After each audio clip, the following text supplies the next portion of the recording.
Yeah. That I mean, that's actually another. That's a different conversation that is kind of interesting because when I was still living in San Diego, working my first couple real jobs as a programmer and starting, increasing my salary and starting to have extra money to invest and putting it in my 401k and over here. And then I had some others um, and I started looking around because I had a friend at a company I was working for that he had bought a condo and he was like renovating it and then renting it out.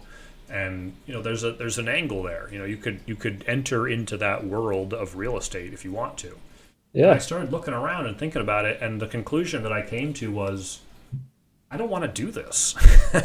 Yeah. Like there's too much red tape, there's too much regulation, there's too much risk ultimately for me, uh, which is a huge problem. It's a shame because in Southern California there's a huge housing crisis. There's Right. not enough places to live, and so as at least on a micro level, like from my point of view, as a individual investor that is considering entering into that industry, into that economic, that area of economics, I ended up being disincentivized to do it because of government regulation, because of policies, because of the barrier to entry, and so that's in a very real way that's money off the table that has not gone to trying to solve that problem, Right. which sucks. It sucks for everybody. Yeah. Yeah. So it's a mess, and it's a mess out there, and not the least of which was the things that turned me away was how hard the government makes it, you know, for somebody who wants to be on that side of the equation. Yeah. Yeah. There's always those, like a lot of government policies are well intentioned, but they have unintended side effects or consequences that can sometimes defeat the original intention of the policy. Right. So you have to be really careful. And I think also like being willing to admit something didn't work and move on. Like that's one of Amazon's biggest strengths, from what I understand, is like their willingness to experiment. Like they'll try Mm. out different ideas and even into different business lines, and some of them will work and work great, and some of them will fail. And like that's encouraged, is because the point of experimenting is to like drive innovation, like keep pushing forward. Right. But I think government has maybe some trouble with that.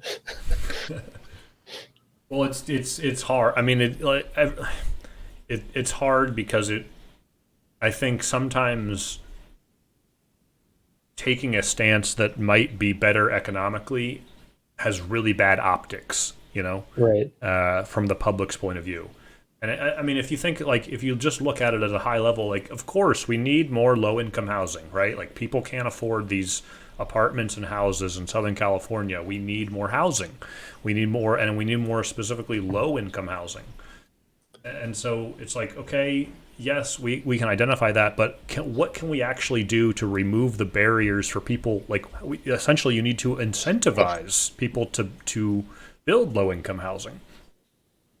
But there's not a lot of incentives necessarily, and so as an individual actor, investor, or conglomerate like apartment developer or whatever, if there's no incentive for you to do that, why would you risk all this capital, all this time investing into something just to have to deal with some failed government policy and end up losing money compared to how you could deploy it elsewhere? Yeah. It's a mess, and that there's also a big problem in California with this. There's this idea, especially in the Bay Area, they call it NIMBY, not in my backyard, Oh, right. Yeah. which is everybody wants more housing, everybody wants more low income housing, but nobody wants it near them, right? Right. Yeah. Yeah. It makes it tough. You got to put it somewhere. Where's it go, right? Yeah.